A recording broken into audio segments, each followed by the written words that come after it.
Strange lights in the night sky. Mysterious crafts hovering over the countryside. Even reports of UFOs over America's Capitol building. The inexplicable sightings have been happening for decades. This is not a drill. It's real. Find out what the world's governments will do when UFOs arrive.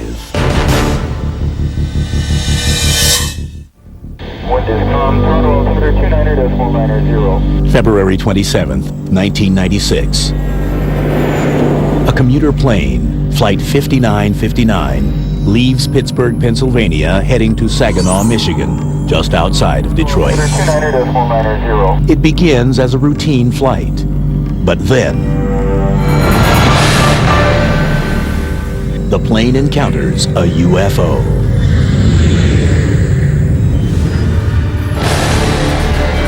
That is so 59, that's affirmative. It's a light that it goes dim and it gets bright. I don't know if we're getting closer to it or what, but it looks like a rotating light around it, like a frisbee type thing, and it's going around it. On the ground, air traffic controllers scan their radar screens. Air Shuttle 5959, that's a negative, sir. I don't have anything out in front of you at 12 to 1 o'clock. But the pilot of a nearby plane also chimes in. We can see a clear, relatively solid cloud deck below us, and this is definitely a distinct whitish, it's looking a little red and greenish light sort of pulsating, and it is constant. It's not a beacon.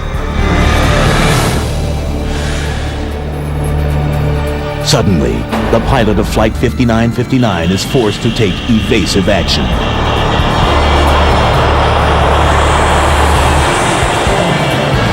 Keep advised, we're descending to 4,000 feet right now, and as we descended through 10,000 feet, that object is above us right now. It is not on the ground. It's about 10,000 feet. Okay, sir, we're checking on it right now. I still don't have anything out in front of you at all. I'll tell you what, that is weird if you're sitting there pulsating. This ordeal lasts nearly 20 minutes. Then, the strange object simply disappears. No passengers or crew are injured in this encounter. And the airlines involved, following industry practice, will offer no comment on the incident. According to the National Aviation Reporting Center on Anomalous Phenomena, Flight 5959's encounter was just one of over 100 such incidents involving American aircraft in 1996. What should the pilot do in such a situation? Does the U.S. government have an official protocol to deal with UFOs and extraterrestrials? Yes, it does. And it's outlined in the Joint Army-Navy-Air Force publication number 146. Also known as JANAPS, this 32-page document was written in 1950 during the Cold War and outlines detailed protocol for encounters with unidentified flying objects.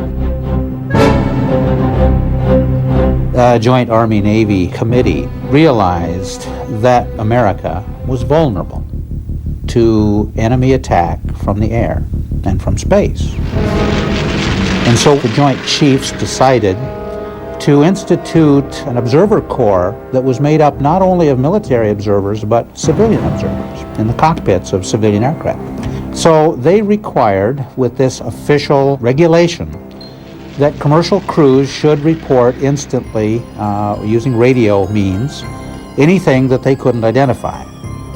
And it was defined very broadly, but one of the categories was UFO, unidentified flying objects. While commercial pilots are not required to read JANAP 146, FAA regulations do mandate that the document be kept at all air traffic control facilities. Reports filed under the JANAP 146 rules are called surveys, or Communications Instruction for Reporting Vital Intelligence Sightings. The regulations cover both instantaneous radio communications and after-incident reports. They say what to report, which includes UFOs. They say how to report them, and they say what to include in your report, including size, shape, speed, and so on. JANAP 146, Subpart 3B, defines how to render size comparisons and provides lists of adjectives to be used. Head of a pin, a pea, a dime, up to baseball, grapefruit, and basketball. Part 104 reads, every effort should be made to substantiate sightings by taking as many pictures as possible. They're clear, concise, to the point, and still current. When it was revised in 1977, UFOs was still in there, still to be reported, and still to this day. And as publicly available FAA recordings show, these encounters do still continue. Visibility 25 miles. According to the regulations, pilots must explain exactly what they see, even when what they see defies explanation. My view of pilots is that they're very high credibility witnesses. They're calm, cool, and collected. They know what they're doing. They're not given to foolishness and hysteria. And that I would listen very carefully to something that a pilot told me. It was pretty eerie looking. First time in 15 years I've ever seen anything like it. May 26, 1995. 35,000 feet above New Mexico. The captain of Flight 564 radios FAA control with reports of a large cigar-shaped silhouette with 8 evenly spaced lights appearing just off his wingtip. Yeah, off to our 3 o'clock. Get some strobes out there. Can you tell us what it is? I'll tell you what, that's some, right now, I don't know what it is right now. There is a restricted area that's used by the military out during the daytime. Yeah, it's pretty odd. Hold on, let me see if anybody else knows about it. Though not required to by JANAP 146, the air traffic controller contacts the U.S. Air Force to check for any unusual aerial activity. No, we haven't heard nothing about it. Okay. Guy at 39,000 says he sees something at 30,000 that the length is unbelievable and it has a strobe on it. This is not good. Okay. What does that mean? I don't know. It's a UFO or something. It's no Roswell crap again. The pilot of Flight 564 loses sight of the UFO. But the controller makes further inquiries, contacting NORAD, the North American Aerospace Command. We don't have anything going on over that I know of. This guy definitely saw it run all the way down the side of the airplane. It's right out of the X-Files. I mean, it's a definite UFO or something like that. Y'all are serious about this? Yeah. How long did he think it was? He said he was 300 to 400 foot long. Holy smoke. Headquartered deep beneath Cheyenne Mountain in Colorado, NORAD tracks all airborne objects in the skies over the U.S. and Canada. It is also the official ultimate destination for the survey's reports that pilots must file when they've encountered a UFO. And though the regulation makes no specific reference to what exactly NORAD will do with these documents, JANAP 146 does say every attempt will be made to verify the authenticity of survey's reports. Where possible, authentication will be required. But NORAD is a super-secretive agency, and efforts to discover what it does with the survey's reports are often frustrated. NORAD is not subject to the Freedom of Information Act, and they completely 100% deny any existence of UFO records. In fact, in one letter, NORAD tried to tell me they didn't even know what JANAP 146 was. And in JANAP 146, in black and white, says NORAD as the retrieval agency for these UFO reports. The other thing about JANAP 146 has to do with penalties that you would incur if you were to report this through non-official channels. These penalties were severe. They included imprisonment and I think a $10,000 fine. Mighty big incentive to keep your mouth shut. And many believe there are also other forces that limit pilots from making any reports of UFOs. I think there's tremendous pressure just in society in general that discourages people from bringing up things that are considered paranormal. UFOs, flying saucers being one of them. This breeds secrecy. Secrecy breeds distrust. That generates more pressure in this terrible, kind of cycle. To many researchers in the field, this silence is likely a result of what seems to be the primary goal of U.S. government policy on UFOs: secrecy.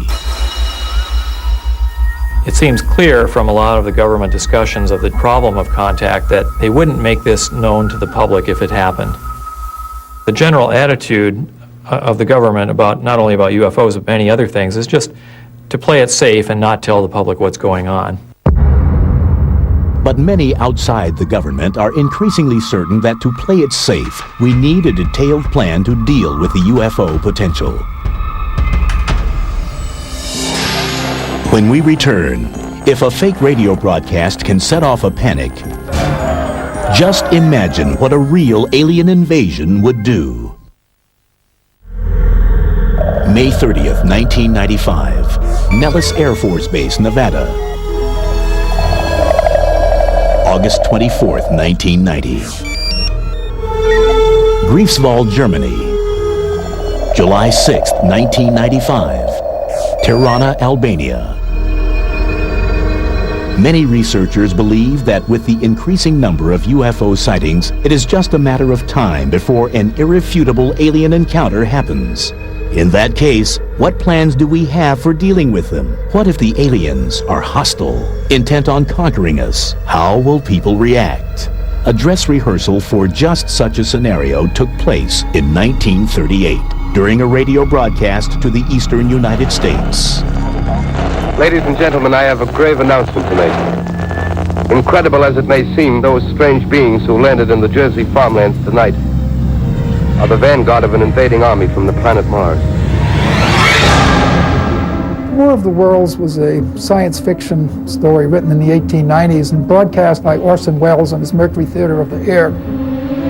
The battle which took place tonight at Grover Mills has ended in one of the most startling defeats ever suffered by an army in modern times. But it was a very powerful broadcast, and it led to attacks on the radio station and things like that. 7,000 men armed with rifles and machine guns pitted against the single fighting machine of the invaders from Mars. Many people did not realize that they were listening to a radio play, became panicked by what they heard. The broadcast ignited hysteria. Switchboards up and down the East Coast were overloaded with frightened callers. Hundreds of people evacuated their homes. The police even received eyewitness reports of fires raging from the attack. Many people took protective kinds of action that looked silly in retrospect, but seemed very sensible to the people at the time. And the social psychologists have had a wonderful thing to study ever since. Summer 1952. Washington, D.C. With widespread reports of UFO sightings over the nation's capital, the alien invasion scenario became all too real to the U.S. government. What happened next would impact UFO policy for decades. This included radar observations, this included incursions by multiple phenomenon over the Capitol building, and it definitely raised the concern of the United States Air Force. It was bedlam for a while there. It was 2 weekends in a row where UFOs were seen over the White House. We know that President Truman was very concerned about this. The CIA was absolutely intent on doing something about this problem. In January 1953, the CIA convened a panel of scientists and military advisors to study the UFO issue, headed by H.P. Robertson of the California Institute of Technology. While the Robertson panel unanimously concluded that UFOs posed no direct threat to national security, the panel did suggest a plan for dealing with them. The Robertson panel concluded that it was in the best interest of the United States government to suppress media coverage of UFO sightings. And to do that, they recommended a number of standard propaganda methods. They wanted, first of all, to use ridicule to cast the subject into disrepute. And this was in the context of a training program that they wanted to put out, an educational campaign, which would involve two components, training and debunking. They use the word debunking, and they actually say that the mass media should be employed by the national security apparatus of the United States to control the way the UFO subject was presented. United States UFO policy would continue to evolve. Evidence of this would be found in a report hidden in top-secret files of the Federal Archives for more than 30 years. Known in the UFO community as the Brookings Report, it was prepared for both NASA and the United States Congress. The Brookings Institute report dates from the very end of 1960. And this was something that was conducted on behalf of NASA at the very beginning of the space program to discuss the implications of space travel. It was led by a psychologist, Donald Michael, team of 6 writers and maybe 60 consultants, including people with good name recognition like Margaret Mead. As you get to the end of the report, there's a page and a half, 2 pages that deal with the possibility of encountering extraterrestrial intelligence. And it addresses many of the issues that concern us today. How will people react? What will it do to the international political system? How will it affect government leadership? Again, very brief, very concise, but very important. It stated very explicitly that if, for instance, we find evidence of alien artifacts or technology, that this would be a tremendously difficult, traumatic experience for not only global religion, but also the world of science. And indeed, I believe the phrase was, it could result in social disintegration. Anthropological files contained many examples of societies sure of their place in the universe, which have disintegrated when they had to associate with previously unfamiliar societies, espousing different ideas and different life ways. The suggestion that was made in this report, incidentally, was that if our space program came up with evidence of alien intelligence or technology, that it might be a good idea not to mention this fact to the public. It might be a very good idea to keep that fact secret. When War of the Worlds and this panic came about, that was the only thing that the Brookings Report could reference, saying, look, NASA, you have to prepare for this. You have to have some kind of procedure or protocol for if the public does get into sheer panic. You have to be prepared. But what is the current policy? Does the U.S. government have a plan? In terms of preparedness, there are not many documents out there to prepare officials for the possibility of a UFO event taking place.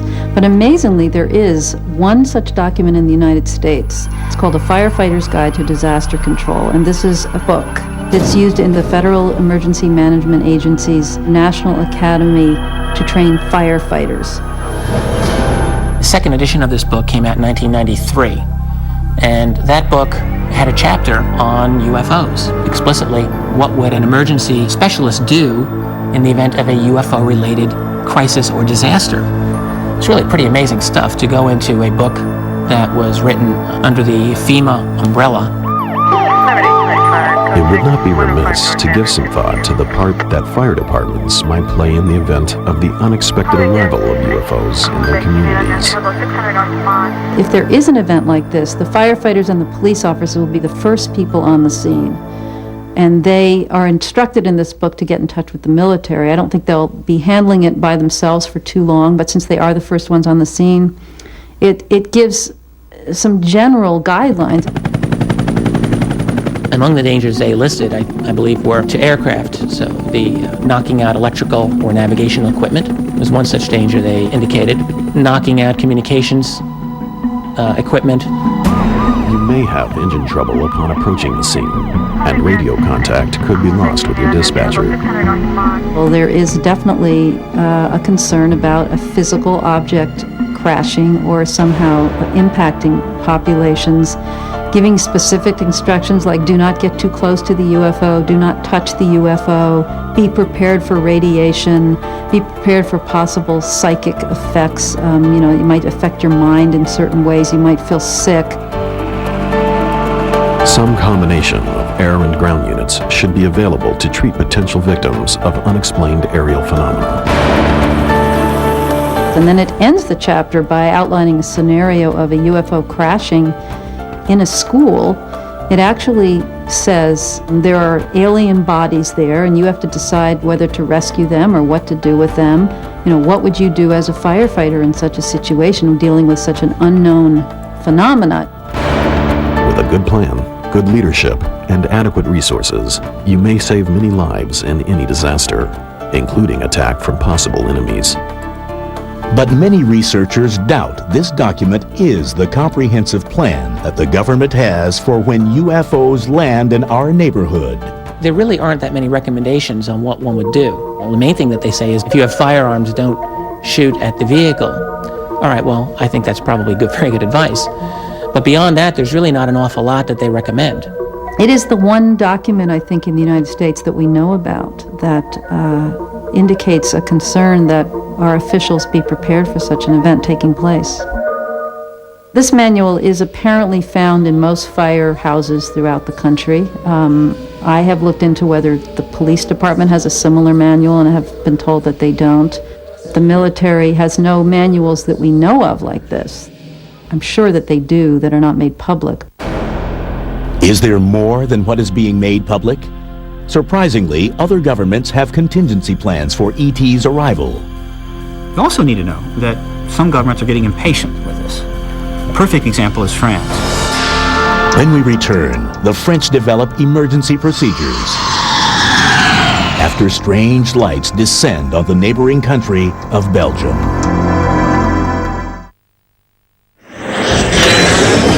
Belgium, November 29th, 1989. Policemen on patrol outside the city of Eupen see a mysterious triangular object with blinding lights hovering over a field. For the police officers, it is the beginning of a 3-hour journey tracking the UFO across the countryside. For Belgium, it is the beginning of a nearly 2-year-long wave of UFO sightings. The significant wave of sightings over Belgium in particular in 1989 and 1990 of triangular aircraft have yet to be identified to this day. On that first night, the police are swamped with telephone calls from 150 witnesses. Soon, sightings of the Eupen Triangle, as it comes to be called, are reported throughout the country. The UFO phenomena there results in an unprecedented level of cooperation between various government agencies and private UFO investigators. Some consider the actions taken in Belgium a model for developing a plan to deal with other UFO incidents. The Belgium Air Force quickly takes the lead in setting up a procedure for tracking this unidentified flying object. Colonel Wilfred de Browner, the Air Force's Chief of Operations, coordinates a special task force to work with local and national police agencies, as well as civilian UFO investigators. On the night of March 30th, 1990, the triangle is sighted again. 2 Belgian F-16 fighters are scrambled from Beauvechene Air Base. Despite flying for over an hour, the pilots are unable to make visual contact with the UFO, but do manage to record radar images of it. The encounter leads some to speculate that the Eupen Triangle is actually an American craft. If so, the most likely culprit would be the F-117A stealth fighter. This secret, triangular-shaped aircraft is designed to have a minimal radar signature. But sophisticated analysis conducted on both ground-based and on-board radar images of the Eupen Triangle calls this theory into doubt. According to the radar, the UFO could, within seconds, accelerate from 170 to 1,100 miles an hour and drop from 11,000 feet to near ground level. Maneuvers like those would generate an enormous G-force, far in excess of what military testing films show a human can endure, thereby dismissing the possibility of the UFO as man or American-made. The sightings in Belgium, whatever their source, eventually subside, but not before nearly 2,000 people report seeing that flying triangle. After that wave had passed, some members of the European Parliament wanted to organize a UFO investigative body, or actually they wanted to contract a French UFO organization to work with them to check into UFO reports that were on a European-wide basis. That organization is known as SEPRA, a French acronym for Service for Assessment of Atmospheric Re-Entry Phenomena. Housed in France's National Center for Space Research, it is a cooperative European effort for collecting and analyzing UFO information from around the world. In 1999, SEPRA's extensive data provides the basis for a report issued by a French group called COMETA, which translated is the Committee for In-Depth Studies. There have been various studies over the years, but this is really an historic study because of the caliber of the people that wrote it and because of the conclusion that they drew. And this study said a number of interesting things, not the least of which was that the most likely explanation for the phenomena studied is extraterrestrial. In light of this conclusion, COMETA laid the groundwork for determining a contact protocol in their official report titled UFOs and Defense, What Should We Prepare For? There's a lot of concern in the report that the lack of preparedness could lead to problems. It's because if an event happens, people are not informed as to what the phenomena is and how they should respond. The report clearly states, for the moment, they do not appear to be meddling in our affairs, but it is advisable to ask ourselves what they are actually seeking.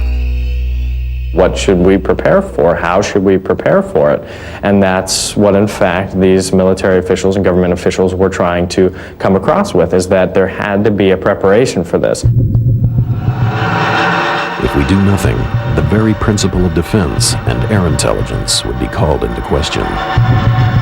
They recommend that a widespread training campaign be undertaken to educate people in official positions how to respond, what the phenomena is, what the evidence is, what they should do if they encounter something.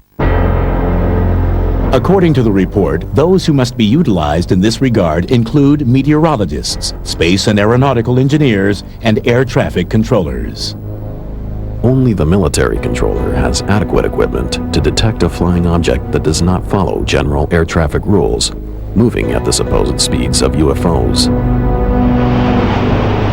The report makes special mention of military pilots as our first means of intervention if, by chance, this were to prove necessary. But it goes on to express concern for the pilot of a commercial aircraft. Although he remains a primary partner in the quest for information, he would be totally powerless in the face of an aggressive stance by a UFO. One must be on guard against any instinctive self-defense reaction that could be easily interpreted as a provocation. Part of the concern is not to initiate any actions that could be dangerous. For instance, at a military base, if staff witnessed an object and didn't know anything about what it might be, that there could be a reaction of hostility. For instance, they wouldn't know, are they supposed to be defensive towards this object? The COMETA report, although that was sent to the President of France, Jacques Chirac, and sent to a number of other high-ranking individuals, it's unclear what kind of impact the COMETA report has had on policy. The problem is that when you're dealing with figuring out UFO policy, you're trying to put together a big puzzle with half of the pieces taken out. And often they weren't taken out accidentally, they were taken out intentionally. So we don't have all of the information we would like. It's unfortunate, but that's the fact. Coming up, as Cold War tensions rise, the UFO problem threatens to trigger Armageddon.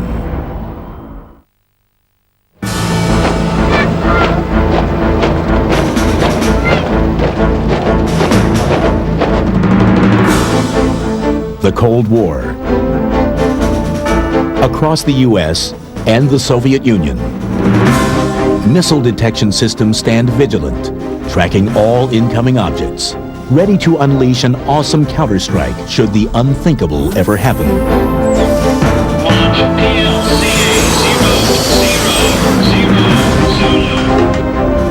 But what if the inbound object is actually a non-threatening UFO?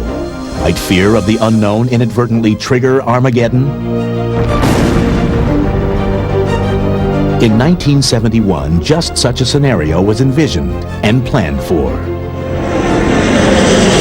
In September of 1971, there was a nuclear agreement between the United States and the Soviet Union. There was one interesting part of that agreement which dealt with the need to be aware of unidentified objects for either country that would, possibly cause an alert status to go off. The historic agreement on measures to reduce the risk of outbreak of nuclear war covers a number of scenarios. Article 3 of the agreement states, "The parties undertake to notify each other immediately in the event of detection by missile warning systems of unidentified objects, if such occurrences could create a risk of outbreak of nuclear war between the two countries." But the meaning of unidentified object has raised interest in some quarters. Now, it is not necessarily the case that an unidentified object would mean a UFO in the sense that we understand that. However, I think it's undeniable that an unidentified object would very probably also refer to true UFOs. But of course, you have to remember, all of these documents, whenever we're dealing with UFOs, they're so carefully worded that, nothing explicit really is said. Article 6 of the agreement details the notification procedure for these incidents. For transmission of urgent information, the parties shall make primary use of the direct communications link between the governments of the United States of America and the Union of Soviet Socialist Republics.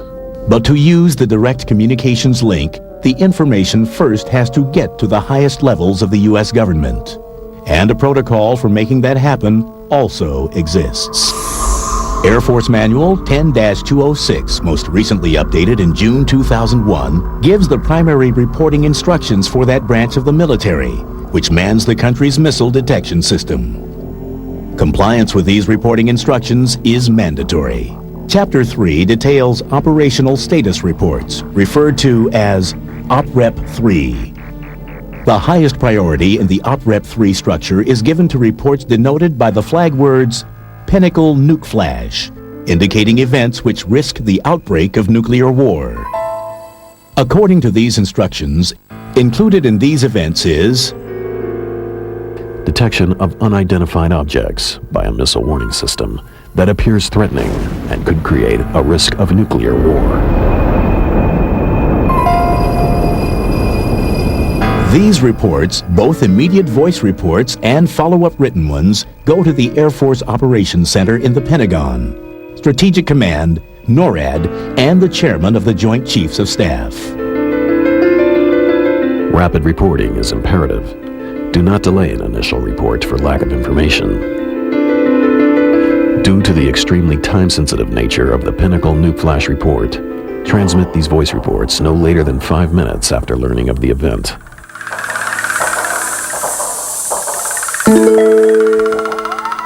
Though this Air Force protocol uses the term unidentified object, as did the U.S.-USSR agreement, many researchers have little doubt of its true intent. I mean, after all, within the U.S., there had, even by 1971, been a long history, very long history of significant, serious, grave airspace violations by UFOs. This had happened many, many times. We presume that the Soviets did too. They had a lot of UFO sightings of their own. Though what ultimately happens to Pinnacle Nuke Flash reports is cloaked under layers of secrecy, they do demonstrate international cooperation, which many think is the key to dealing with the UFO question. In 1977, an effort is made to put the United Nations in the center of implementing the UFO protocol. Grenada. Following a spate of UFO sightings over the tiny island nation, its Prime Minister, Eric Gary, proposes an initiative to incorporate the UFO problem into the UN's official agenda, and even calls for 1978 to be the United Nations International Year of Unidentified Flying Objects. But the Grenada initiative fails, garnering no preparation plans and no discussion of UFO contacts whatsoever.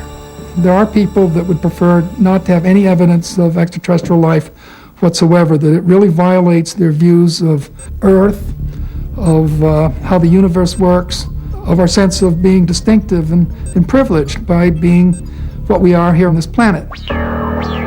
Still, the United Nations does figure into some protocol regarding alien intelligence, those dealing with an organization of astronomers called SETI, the Search for Extraterrestrial Intelligence.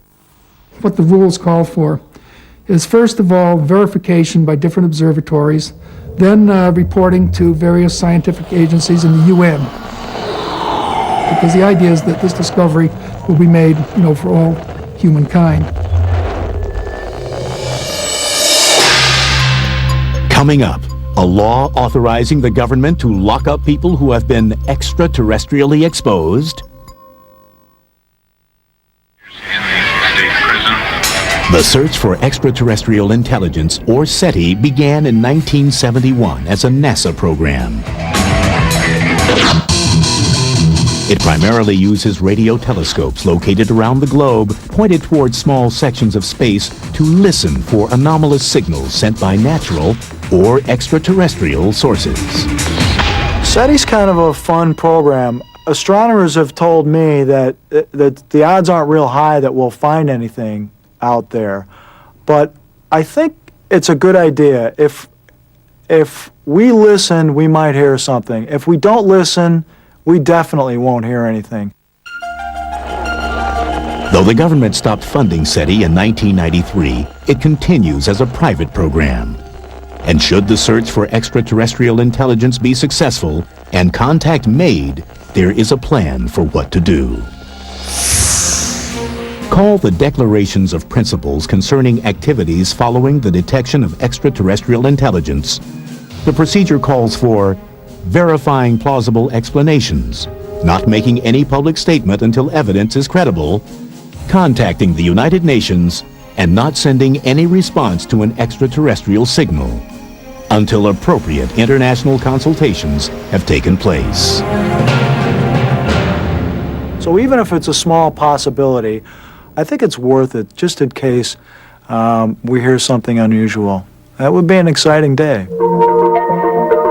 Many researchers continue to believe the government has more extensive plans for when UFOs land here on our planet.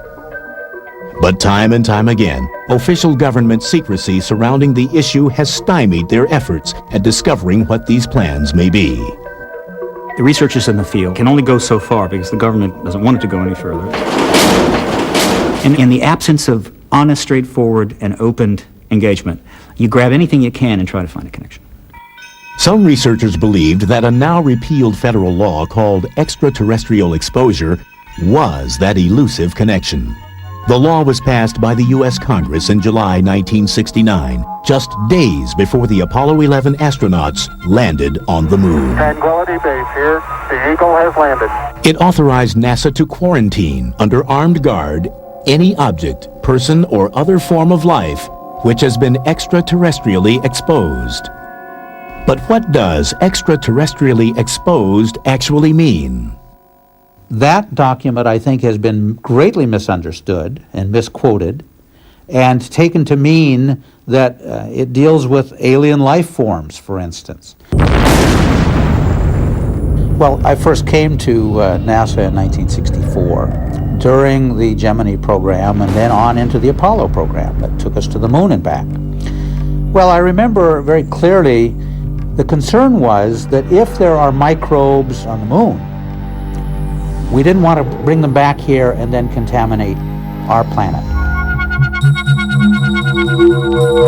While the extraterrestrial exposure law may not have been the smoking gun some researchers had hoped for, many believe that we can learn something about the government's plans for UFOs by looking at other programs in the intelligence community. I do believe that it's most likely that the U.S. government would be the dominant player in determining a UFO policy at the classified level. I think a good model for this might be the program known as Echelon, which doesn't officially exist, but everyone knows exists.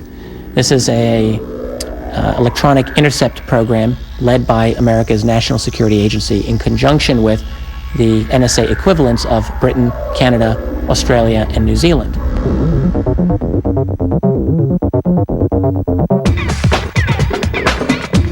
Echelon has been called the most powerful intelligence-gathering organization in the world.